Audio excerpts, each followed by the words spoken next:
So today's lesson is going to be a long one.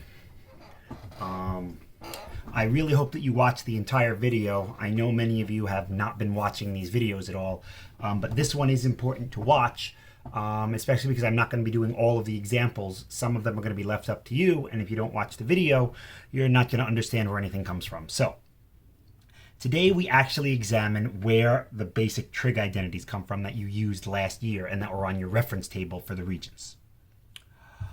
This activity will allow us to find an expression that we can use to evaluate the cosine of the difference of two angles. In other words, we'll have an identity for a cosine of a minus b, where a and b are real numbers. In order to do this, we need to recall two very important relationships from geometry.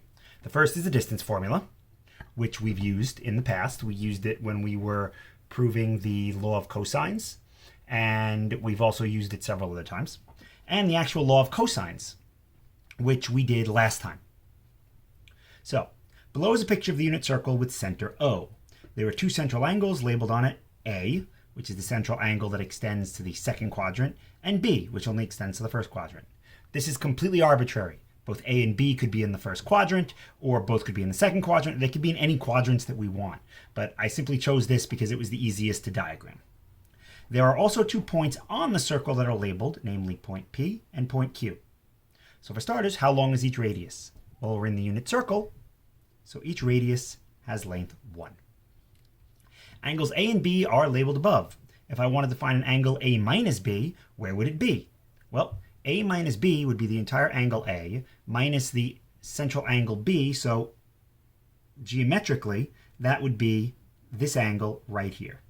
And this would be A minus B.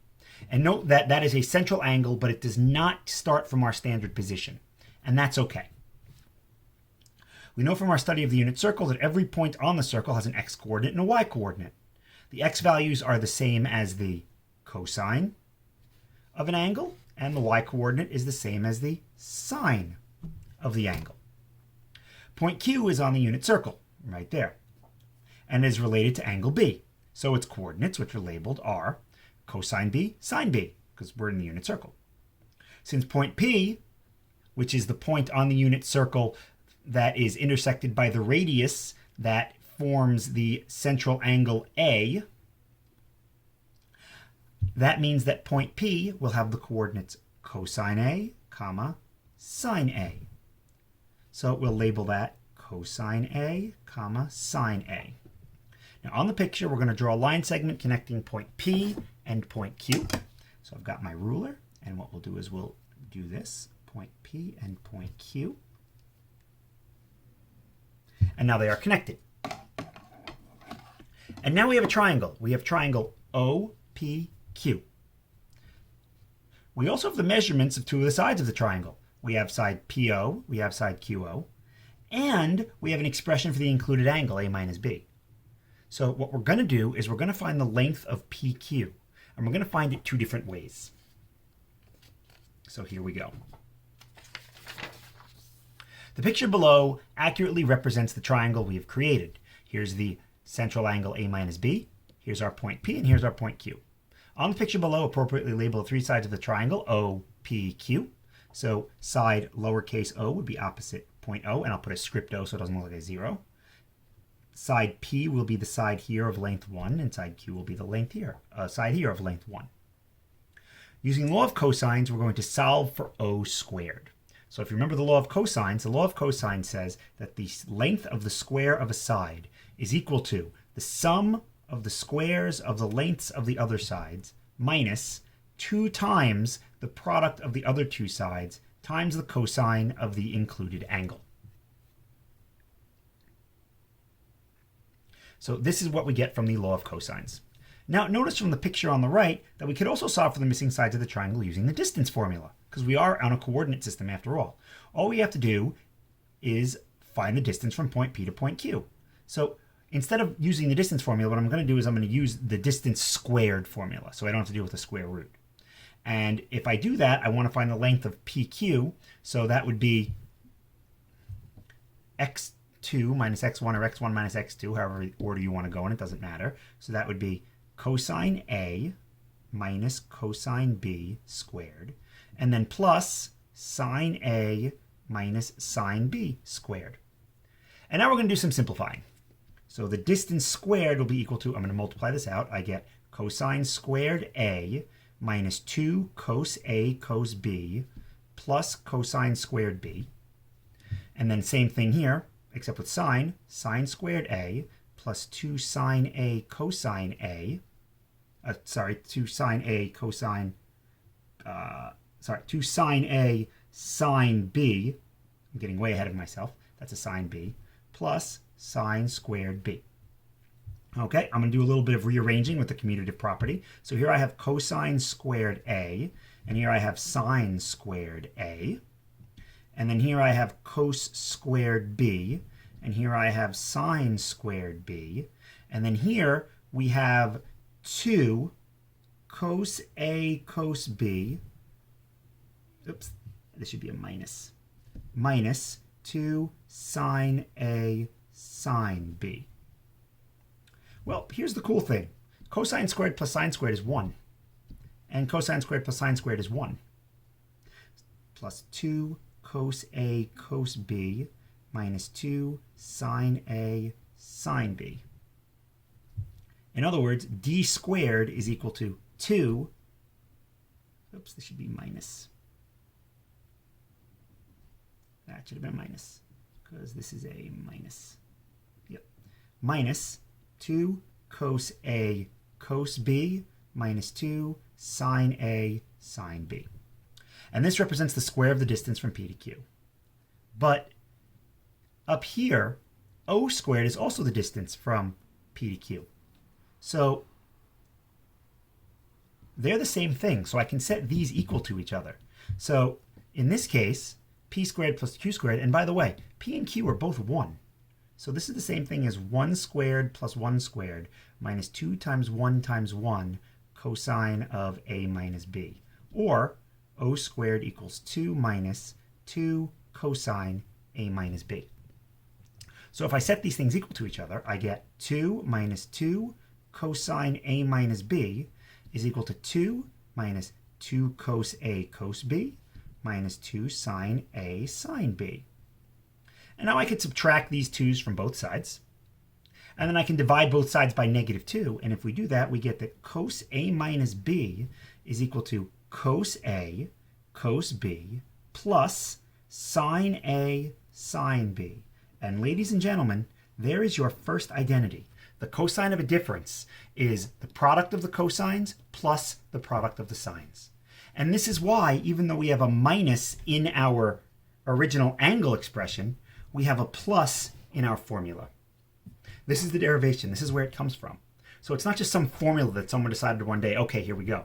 Everything comes from something. And this is a very important formula. This is known as the cosine of a difference. So now that we have an expression for cos A minus B, it is possible to determine even more exact values of the cosine function as well as prove other identities. So find the exact value of cosine pi over 12 using the values of cosine pi over 3 and cosine pi over 4. Well, first we have to recognize that pi over 12 is equal to pi over 3 minus pi over 4. So if I want cosine of pi over 12, what I'm really asking for is the cosine of pi over 3 minus pi over 4. And we have an identity for that. The cosine of a difference, we just derived it, is the product of the cosines plus the product of the sines. So we'll do the product of the cosines. That's cosine pi over 3, cosine pi over 4, plus the product of the sines. Sine of pi over 3, sine of pi over 4. So cosine of pi over 12, well, cosine of pi over 3, I hope we all remember what that is. If not, you've got your hand trick or anything else. But cosine of pi over 3 is a half. And cosine of pi over 4 is rad 2 over 2. Sine of pi over 3 is rad 3 over 2. And sine of pi over 4 is rad 2 over 2. So the cosine of pi over 12 is rad 2 plus rad 6 all over 4. And now we have yet another exact value. Example 1b, I leave for you to do.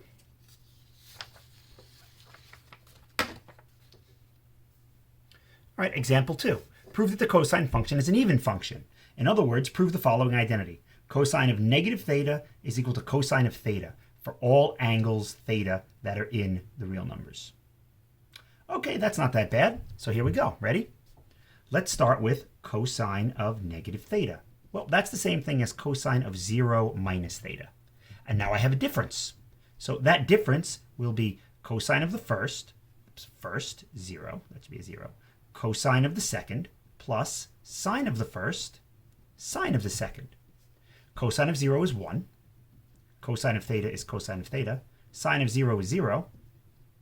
0 times anything is 0. 1 times anything is itself. Boom. Cosine of negative theta equals cosine of theta. Done. Pretty cool, right? Prove that sine and cosine of complementary angles are equal. In other words, prove that cosine of pi over 2 minus theta equals sine of theta for all theta. And sine of theta minus theta over pi over 2 minus theta equals cosine of theta. So for this, we can use cosine of pi over 2 minus theta is the same thing as using the identity. Cosine of the first, cosine of the second, plus sine of the first, sine of the second. Cosine of pi over 2 is 0. Sine of pi over 2 is 1. And cosine of pi over 2 minus theta is now equal to sine theta. First part done. Pretty nice, right? So what about sine of pi over 2 minus theta? How do we do that one? Well, sine of pi over 2 minus theta. Well, we proved that cosine of pi over 2 minus something is the same thing as the sine of it. So what? How can we use this here? Well, notice that when I have the cosine of pi over 2 minus a thing, I just wind up with the sine of the thing. So let our entire theta be pi over 2 minus theta. And then this will be equal to, from that first theorem, from that first identity, pi over 2 minus pi over 2 minus theta. The cosine of pi over 2 minus a thing is equal to the sine of the thing. The cosine of pi over 2 minus a thing equals the sine of the thing. It works. Well, what is this? This is cosine of pi over 2 minus pi over 2 is 0. Negative theta is theta. Boom, we're done. Cute little trick, right? And now that we have sine of pi over 2 minus theta, we can now figure out sine of 5 pi over 12. I just need to figure out two angles that I know that when I subtract them, I get 5 pi over 12. Or just pi over 2 minus something to give me 5 pi over 12. Well, I can easily do that. You see, sine of 5 pi over 12 would be the same thing as cosine of pi over 2 minus 5 pi over 12. Well, that's the same thing as cosine of pi over 12. And if memory serves right, we already did that. We already found the cosine of pi over 12. Interesting. So this will be the same thing as what we had before, rad 2 plus rad 6 all over 4. And all of a sudden now we're getting more and more angles we can find exact values of sine and cosine of.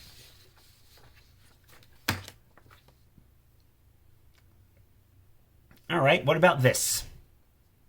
Prove that sine is an odd function. In other words, sine of negative theta equals negative sine theta.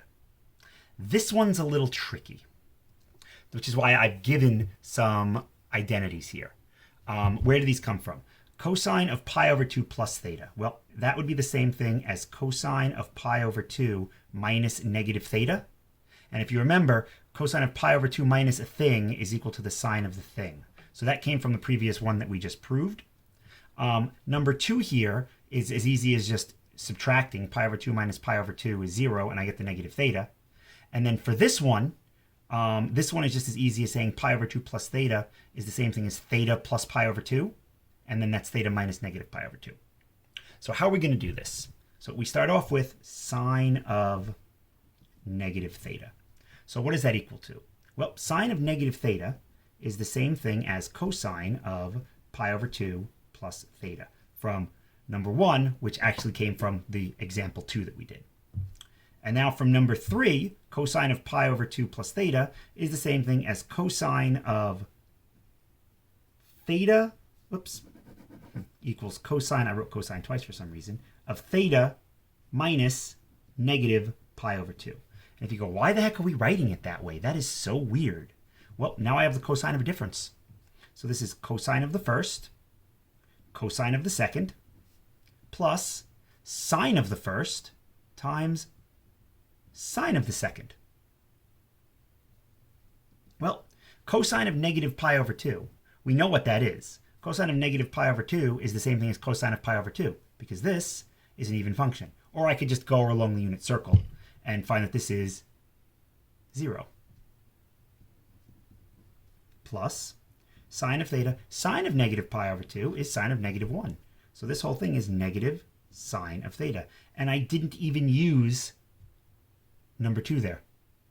So I don't really know why I put it there. I think I had in my mind a different way of doing this, and I just chose not to do it. So we didn't even use that. So we don't need that because we have sine of negative pi over 2.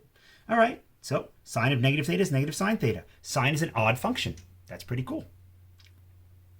We can use that now because now we had the cosine of a difference. Let's get the cosine of a sum. Well, the cosine of a sum is the same exact thing as the cosine of a difference, because addition is just subtraction of the additive inverse. And we have a formula for this. Cosine A, cosine negative B, plus sine A, sine of negative B. This was the cosine of a difference identity, the very first one that we derived. Well, cos A is cos A. Cos negative B is the same as cos B because cosine's an even function.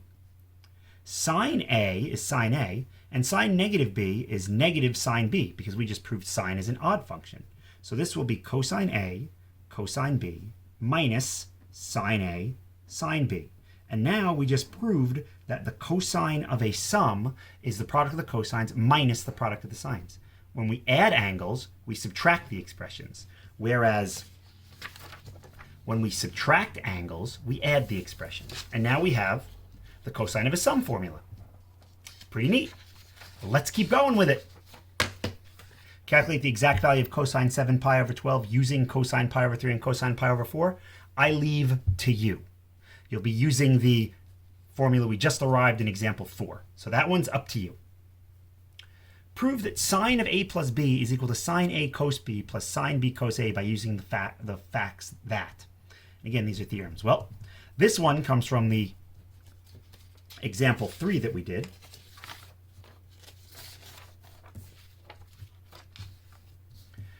Cosine of pi over 2 minus an angle is sine of the angle.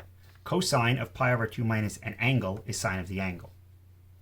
And then the second fact, which looks a little weird, is just the associative property and the distributive property. So note this is pi over 2 minus A minus B. If I distributed this out, this would be pi over 2 minus A minus B. But we're going to need that. So these facts we've actually proven before. So here we go. Sine of A plus B. Well, sine of A plus B from our previous theorem is pi over 2 minus A plus B. And the reason we do that is now we once again have the cosine of a difference, and we know how to deal with that. It's cosine of the first, cosine of the second, plus sine of the first times sine of the second. But this isn't going to help us very much. And why is that? Well, cosine of pi over 2 is 0. Sine of pi over 2 is 1. I'm just going to wind up back where I was before. So this doesn't help us. So it was a good idea, but it doesn't help us. That's the reason we have this second little fact here. I'm going to rewrite this expression as cosine of pi over 2 minus A minus B. These are equivalent. You can check by the distributive and associative properties. And now I once again have the cosine of a difference, but the angles I've chosen to subtract are different. So this will give me cosine of the first, cosine of the second, plus sine of the first times sine of the second. Well, cosine of pi over 2 minus A, we already have an expression for it. We did that in example 3. Cosine of pi over 2 minus an angle is sine of the angle. So this first piece is the same thing as sine of the angle. Plus, and then in that same one, the sine of pi over 2 minus an angle is cosine of the angle. So the sine of pi over 2 minus an angle is the cosine of the angle. The sine of a sum is the sum of the products of the different angles. What we say, the different combinations. So sine A cos B and cos A sine B. And with sine, if I add the angles, I add the expressions. So you probably know where we're going to be going after this. Now that we have the sine of a sum, we can find the sine of a difference. So the sine of a difference, sine A minus B, is this. That's easy. Sine of A minus B is the same thing as sine of A plus negative B. And we have a formula for the sine of a sum. We just came up with it. The sine of a sum is sine of A cosine of negative B plus cosine of A sine of negative B. Well, what is this? Well, cosine of a negative angle is the same thing as cosine of the angle. And sine of a negative angle is the same thing as negative the sine of the angle. And then distributing, or rather just moving the negative, we get that the sine of a difference is the same formula, except the plus becomes minus. That's pretty cool. We can keep going. Sine of 2a. Well, sine of a double angle is just the sine of the same angle twice. And we have a formula for that. That's sine A cos A plus cos A sine A. Well, those are the same expressions. Done. 2 seconds. What about these? What about cos 2a? There are 3 different formulas here. Well, cos 2a is the same thing as cos A plus A. And the cosine of a sum is the cosine of the first, cosine of the second, minus sine of the first, sine of the second, or cos squared A minus sine squared A, which is what we wanted. And now we can derive these other 2 formulas from this one. We start off with cos 2a equaling cos squared minus sine squared A, and we recall the only identity that anyone ever seems to remember, that sine squared A plus cosine squared A equals 1. So what does that mean? That means that cos squared A is equal to 1 minus sine squared A. So where I have cos squared A here, I can substitute 1 minus sine squared A. And that would be 1 minus 2 sine squared A. If I go the other way, and instead of substituting in for cosine squared, I substitute in for sine squared, well, according to this, sine squared A is equal to 1 minus cos squared A. So this would be cos squared A minus 1 minus cos squared A. That would be 2 cos squared A minus 1. And voila, we now have another identity. The half angles. Oh, the half angles.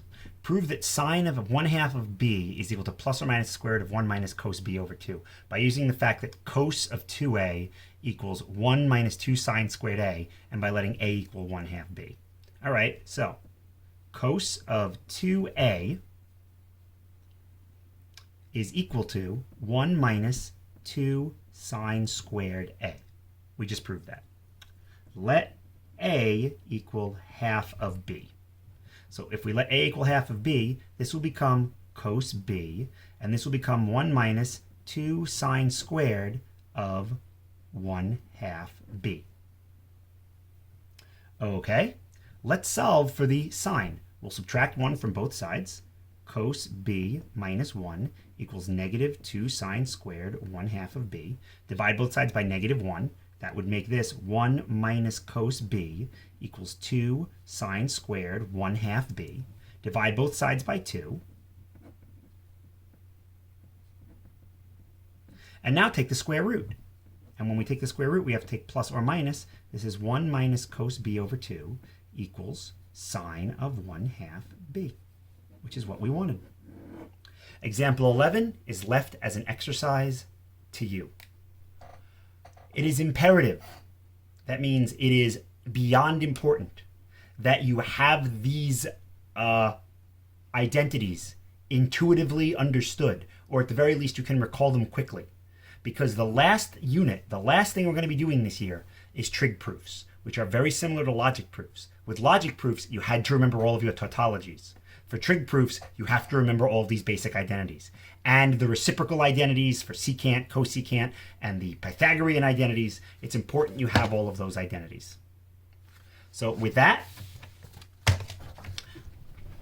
this gets the Cetron seal of approval. And because this was a long lesson, and because this was a very important lesson, you get a very special Cetron seal of approval.